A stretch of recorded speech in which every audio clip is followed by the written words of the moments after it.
Hello everyone and welcome to TberTalk. Today, I have a very special friend coming to visit me. We met when we were both cast in Lemmy Theater's production of Death by Dessert. A mother of three, an avid reader, and a lover of the arts, this all-American mom is not to be trifled with. Please help me give a warm welcome to my good friend, Miss Deborah Angelo. Hey Deb, how you doing? Good, very well, thank you for asking. Oh, I'm happy to have you on my show. Wait, Deb Angelo. Is that an Italian name? That's what they've told me, yeah. That's what they told you? Yeah, I'm sticking to that. What part of Italy? I want to say my grandmother was from Florence. Florence? And my grandfather was down around Sicily, but not exactly Sicily. Sicily, a lot of them are Sicilians, right? Mezzogiorno, right? I don't know. From what I know, we're not exactly Sicilian, but in that area. So In that area. Okay. It's a nice mix. Did that help you get a role in Death by Dessert, the show we were in together? I mean, I'm sure I looked the part, but I don't think that was what clinched it for the director, so. Okay, well, what do you think that was? Well, she told me, I asked her, I'm like, why would you have cast me in this play? Yeah. Basically, I had to bring my daughter to Hillsborough. Okay. And she was playing flute in a community production of The Little Mermaid. Sure. And I went from Hampstead to Derry to Hillsborough back to Hooksett. Okay. And I was thinking in my head, I don't want to do it, but a friend of mine came with me and she forced me to go to the audition. So by the time I got there, I was just like, I don't care. So what was this audition like? Was it a monologue? What did you have to do for it? We had to go in and read little bits. She had us read different parts of different characters. But no, not so much a monologue. We read directly from, you didn't have to have anything memorized. We read directly from the script. Okay. Any other shows you've done? Is it only Lemmy Theater, or is there anything that caught your eye? 2,000 years ago, back in high school, yeah, I was very active in the music department. Okay. I was in the choir, and I was in the select choir, and I did a couple of musicals, and then... So you sing? Mm-hmm. You're a singer? Yes. Okay. What kind of groups have you been in? Well, I did go off to ULOL to study voice, and I auditioned for 3 groups that I got into. I was in the Chamber Singers, and then I was in a Renaissance group, and then I was in jazz swing choir. Okay. What about this Under the Blue Sea? What was that group? What is that? Big Blue Sky. Big Blue Sky. All right. So what is that all about? So a friend of mine was the lead singer, and she ended up getting married and moving down to North Carolina.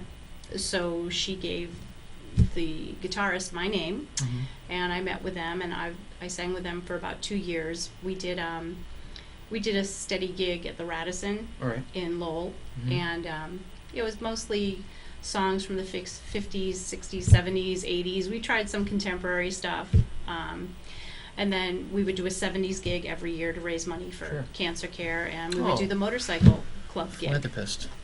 Yeah. Well, my dad died of cancer, so sorry to hear that. it was a while ago. And, Okay. But thank you. Yeah. But anything that I can do to help raise funds, for the family, I was more than happy to do. It was fun. We dressed up in 70s gear, and Yeah, of course. it was a good night of dancing. We made a lot of money, so. I remember I did my first year of college. I did an a cappella group called Hint of Lime, and they had us do, what is that called? A flash mob. Yeah, they had us do that in the middle of the coffee shop to Radioactive from Imagine Dragons, and it was the most embarrassing thing about. You did that. We did that. That song? Yeah. Really? Is that a known thing? No, we did that not in a flash mob, but we did it for the Halloween show. Each month we would try to come up with like a theme. So February, Valentine's. So we did a lot of heart songs and any songs that had to do with romance and something stuff. Like so, that. Yeah, something a little romantic, right? So we did Radioactive for the October show. Now, are your kids, your family, are they supportive of your endeavors? Well, my mom loves to come hear me. My father was always very supportive. He loved to hear me sing. Yeah. My oldest daughter is at that magical age in a young woman's life where her mother is the most uncool thing on the planet. So she'd rather die than listen to me sing. But I think secretly, Is she 14? How old is she? She'll be 24. 24? Oh, okay. That's a magical age, huh? Yeah. I'm still not cool. I figure I give her till she's about 28, and then I'll be cool again. You understand, but it probably makes you angry, right? No, I could care less. No, you don't care? Okay, so that's what I want to ask you. What is your pet peeve? What is that thing that just gets your goat, right? What is it? I don't like it when other people should on me. Should, so. Okay, so my biggest pet peeve is when people should on me. I do not like it when people superimpose their agenda onto me about things that are non-essential. I'm not talking about definite right and wrong. I'm talking about things that are fuzzy. So for example, you should not steal from your employer. That's a given, okay? But when somebody's like, well, you shouldn't eat so many cupcakes, or you should go to the gym, that drives me crazy, because inherent in the word should is you are wrong when, or you are wrong if. And I just don't think that that is a great way to communicate with somebody. And it gets my dander up. And it's the first time somebody says it, it's fine. But when I explain my rationale and they continue to should on me, I get really angry about that. I just, I've turned it into a joke with people at work. They'll say, "Bye, Deb, have a good weekend." And I'm like, don't you superimpose your agenda onto me. I'll have the kind of weekend I want to have, thank you. That's all the pressure on me. Now I'm compelled to go out and have a great weekend. And what if I don't? I have to come in on Monday and face you and answer to you and give you an accounting? I just don't need that. So I know I don't like it. I try not to do it to other people. I try not to give any people any more pressure than they already have, because life is hard enough as it is without people putting their judgment on us all the time. Okay, so Deb, that was such a great story. And here on the show, we like to support children and awareness of children's diseases, right? Now, I know your two children, right? They both have autism. 2 out of 3, yep. 2 out of 3. What have the challenges been like with that? A lot of it is trying to figure out how to deal with what's in front of you at that time. Because there's a lot of different things that happen. It's not just, if it could just be me interacting with the child, that would be one thing. But autism is like autism 24/7. It doesn't take a break. So if you're at the movies or you're at the grocery store and something triggers them, that's where you have to deal with it. So a lot of time it's not just you and the child, it's people looking at you, muttering things, making comments, which I have gotten very good at filtering out and, if necessary, putting people in their place. But I like to do it with humor. I don't like to humiliate people. I like to educate them. Surely. But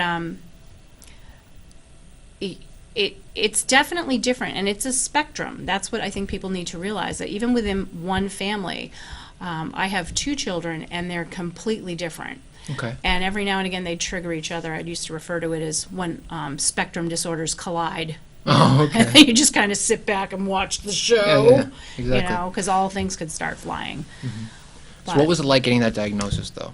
They were autistic. Well, Rachel was 4 when she got her diagnosis. Okay. And we were sitting in the neurologist's office, and he just said, well, children on the autism spectrum. He didn't even ease me into it. He just hit me with the A word. Yeah.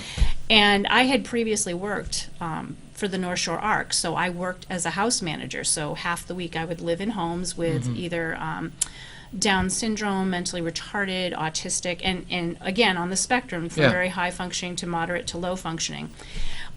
So when he hit me with that, autism to me looked a certain way, because I'd only been experienced dealing with low functioning, and they were kind of in their own little world, and they didn't really interact with you. And so all of a sudden I remember thinking, am I going to lose my little girl? Is she going to stop talking to me? Is she not going to interact with me?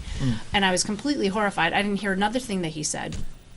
He gave me a bunch of handouts, and I remember looking at one of the handouts. The first thing I read was, only 1 in 3 children ever goes on to experience a normal, fulfilling life. So I immediately crumpled that up and threw that away, and decided to not go to any support groups, because I didn't need to sit and cry and feel bad for myself. I could do that alone, which I did. I went home for a week, cried my eyes out. If the girls were like, what's wrong, Mom? I'm like, Mom's sad. People get sad, but I'm okay. And they accepted that. And I said, okay, after a week, now it's time to deal with it. So I did much better with Rachel's diagnosis, because I decided I wasn't going to listen to anything that was going to tell me how my kid was going to turn out. Yeah, sure. When Ben was 3, that was when we got his diagnosis. And so at that point, Rachel was about 10, and I was devastated because I felt like I was struggling to deal with one child and her special needs. And, there's a lot of guilt that goes on with it because my oldest daughter was neurotypical, is neurotypical, whatever the heck that means. So I felt like she got pushed to the side a lot because there were demands. Plus she had a little brother. Yeah. Because Becca was 8 when Ben was born. And so a baby takes up a lot of time. Then you have a child with special needs. But then to have 2, I was and the older one would help devastated. She is excellent with her brother and sister to this day. Yeah. She's very, very good with them. Yeah. She just has a bond with them, and she's great with them. And I really admire her. She's also like very staunchly protective of them. She doesn't let anybody mess with her brother and sister. And even in school, she was always kind of looking out for Rachel. And I used to call her Rebecca the Righteous. Oh, really? Okay. Little nicknames, huh? Yeah, because I was like, it's not your job to go after kids, okay? It's our job to teach them. If they don't understand what's going on, then explain to them what's going on. But so I mean, it was hard in that regard. I was much more devastated with Ben. Much more devastated. It took me a little bit longer to get over that. So now I've got a 3-year-old, an 11-year-old, a 10-year-old. I was struggling with depression at the time. Oh, really? Oh, yeah. Big time. My marriage was not doing well. Oh, sorry about that. It happens. It happens. So, yeah, it was a rough go. Yeah. It was a real rough go for a while. But in a lot of ways, this was like the best thing that ever happened to me. Because you learn that when you have a child that's going to be different, you give up all your expectation of what their life's going to be like. So instead of going, oh, I hope she grows up to be this or that and goes to college and an actress. Nope, you let it go.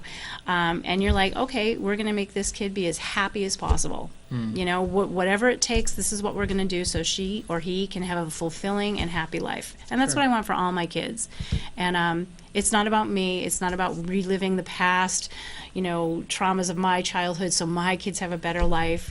It's dealing with who's in front of you. And they taught me how to do that, to deal with whatever's in front of me in any given situation, to think on my feet.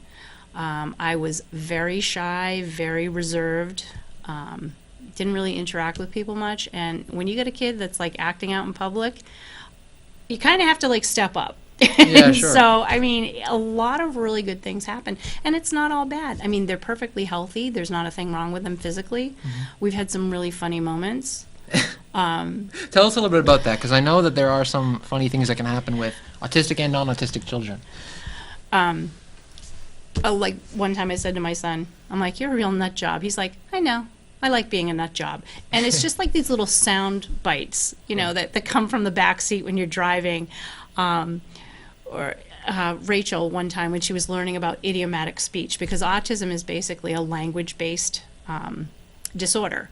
So their receptive speech and their expressive speech can be affected.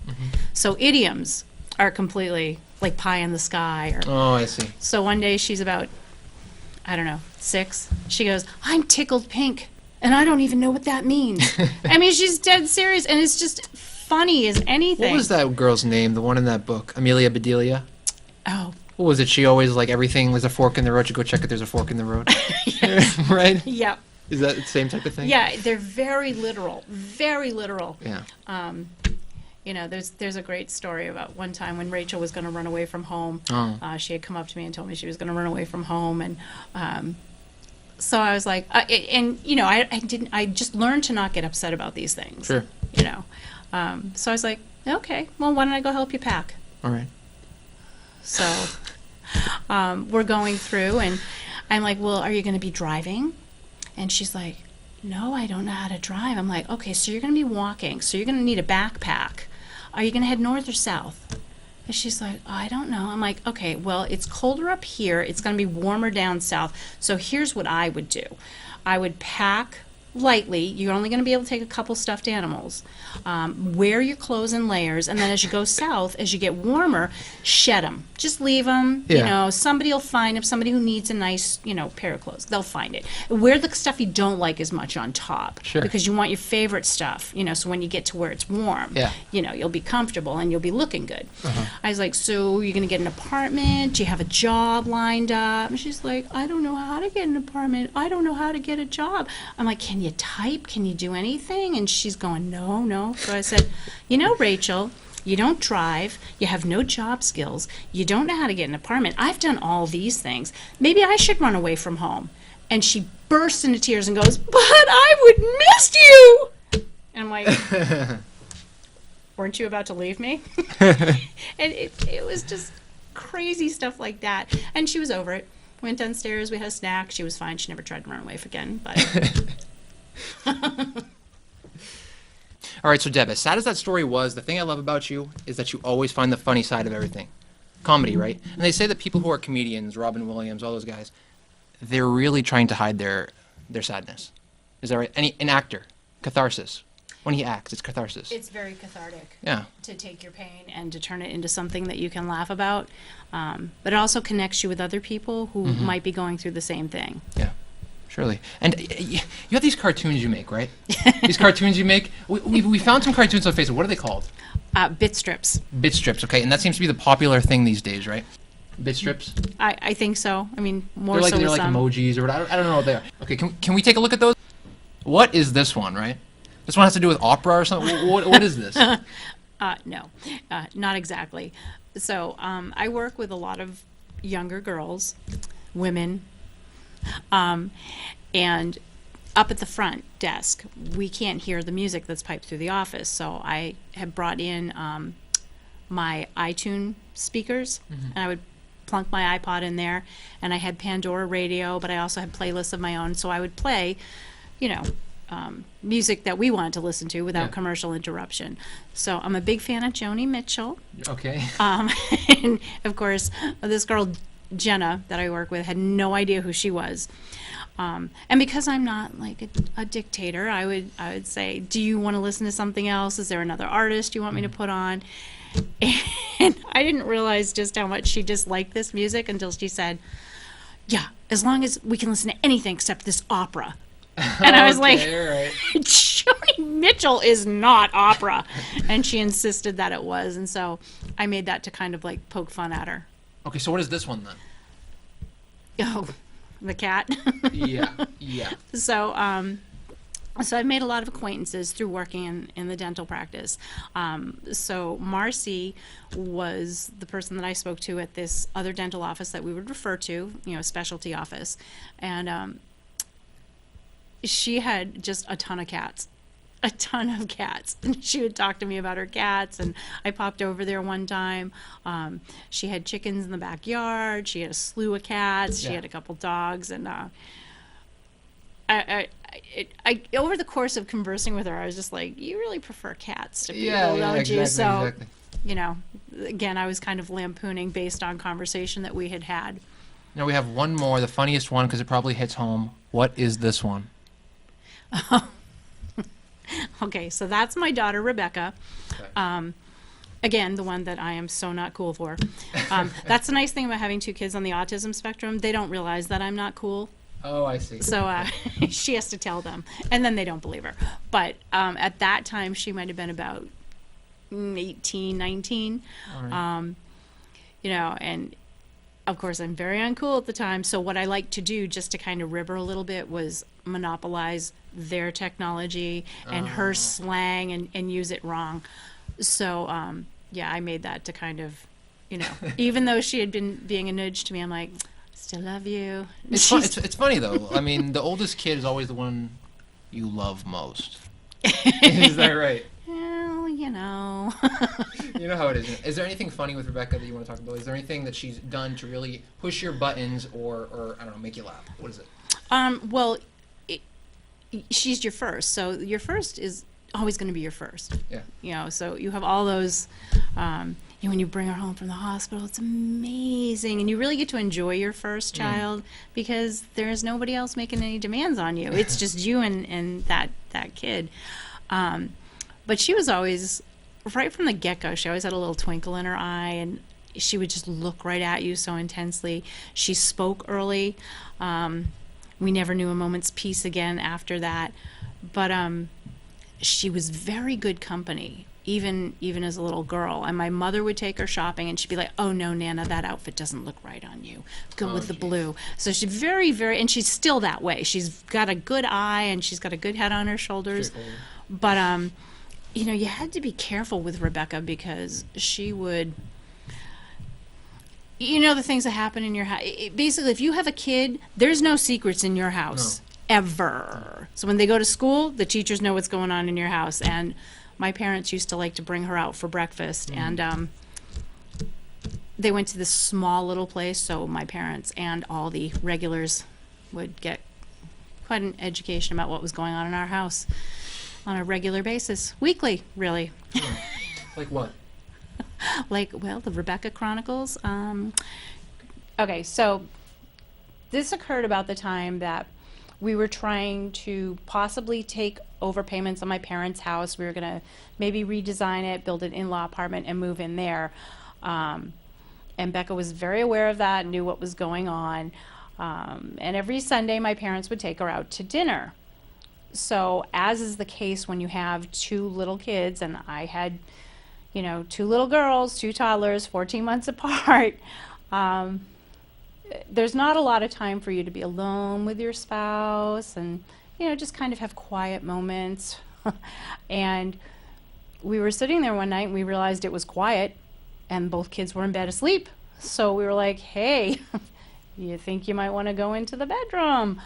So we were in a mobile home at that time, and we had given the kids the bigger bedroom to accommodate their beds and their toys, and we would sleep in the living room on a futon, but we did have a second bedroom, and in that bedroom was a twin bed.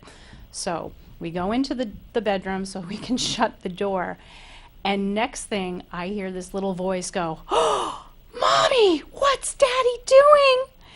And immediately her father freaks out. I leap out of bed, and I'm like, "Oh, honey, it's okay. We're fine. It's just our bed is so small that when Dad wants to give Mom a hug, he has to get on top of her and hug her so he doesn't fall out of bed."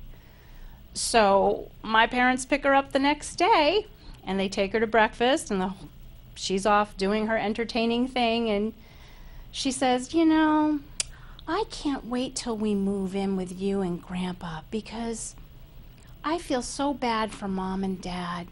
Did you know that their bed is so small that Daddy has to climb on top of Mommy to give her a hug?" So my father didn't actually suffer a heart attack at that moment, and I thought my mom was going to choke to death laughing because she could barely tell me the story later. But yep, that's one of the best parts about having little kids. Nothing's a secret. So speaking of your husband, is he in the picture? We're divorced. Really? Yep. Is it any reason why, or? Yeah. Yeah, that's what they all say, right. So tell me a little bit about that relationship. What was that like? Well, it's funny because when the whole marriage was unraveling, everybody asked, "Well, what happened? How did he change?" Yeah. And the thing is he didn't change. He didn't change at all. I changed. For lots of different reasons. At the time that I met him, I had a very low self-esteem. And when he proposed to me, I remember feeling that I better say yes because, I'm never going to get another chance again. Nobody's going to want to marry me. Young, yeah. Yeah, I was only about 25. It was kind of young to write off your whole life. Yeah. But, we had been friends and... we used to go work out together, and I just thought, well, we're good. At least we're friends. But, during the course of the marriage, kids come along, and then there's special needs involved, and he just, if we had stayed friends, I think that would have been one thing. Okay. And we're kind of friendly now, but there's definitely a gap. Gap. When the kids got diagnosed, One of the things I looked into was Reiki. I became a Reiki practitioner.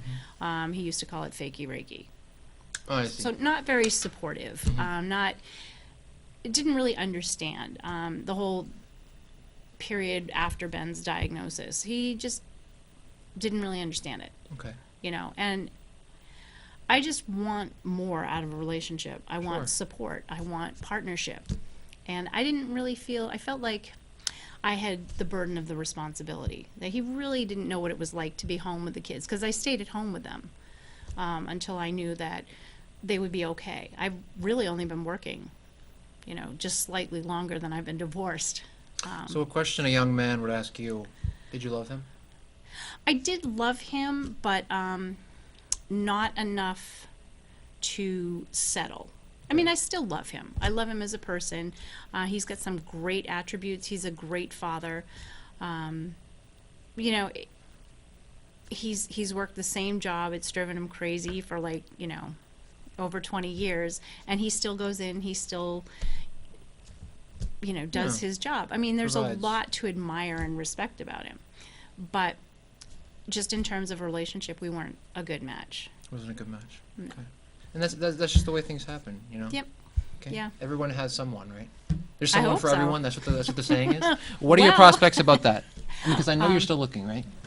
I mean, I'm not actively looking. I'm hopeful. Ironically, the musical that I'm in now, Yeah. What was the name of that? it's I Love You, You're Perfect, Now Change. I love you, you're perfect, now change. Can we get a shot of this? I love you, you're perfect, now change. Now, who's doing this production? It's being produced by Lend Me a Theater, Okay. and we're going to be performing it at the Hatbox Theater in Concord. Really? Okay. Yep, the first 3 weekends in March. So Friday and Saturday there'll be a 7 p.m. show, and Sure. Sunday there'll be a matinee show. Sure. So I didn't mean to cut you off.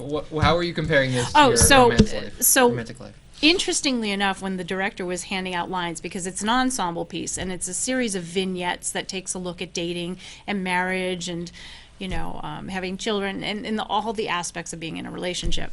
It's really funny. But at the very beginning, when he was handing out the lines for people to sing in the first song, I ended up getting a line that says, "Somewhere someone dreams of me." Which is really funny to me and ironic, because that's what I think. I'm like, you know, somewhere out there, I think there is somebody that Yeah, exactly. I mesh with, that we have a lot in common. I mean, I think it's important to be friends, but I think it's important to share interests, you know, and to have somebody with you that respects you and that you can respect back. Well, we hope there's someone out there dreaming of you. Me too. Yeah. All right, Deb, I want to thank you for coming on my show. You have been a lovely guest, and this time My I mean pleasure. it. Yeah. This I say that time all you the time. mean I it. say that all the time, but it really doesn't apply. A lovely guest. Thank you. Thank you. Thank you for tuning in to another edition of TberTalk. I took you back, brought you forward, and left you right where you were, with stories I love, and hopefully you did too. I'm your host, Zakaria Tber, and I'll see you next time on TberTalk.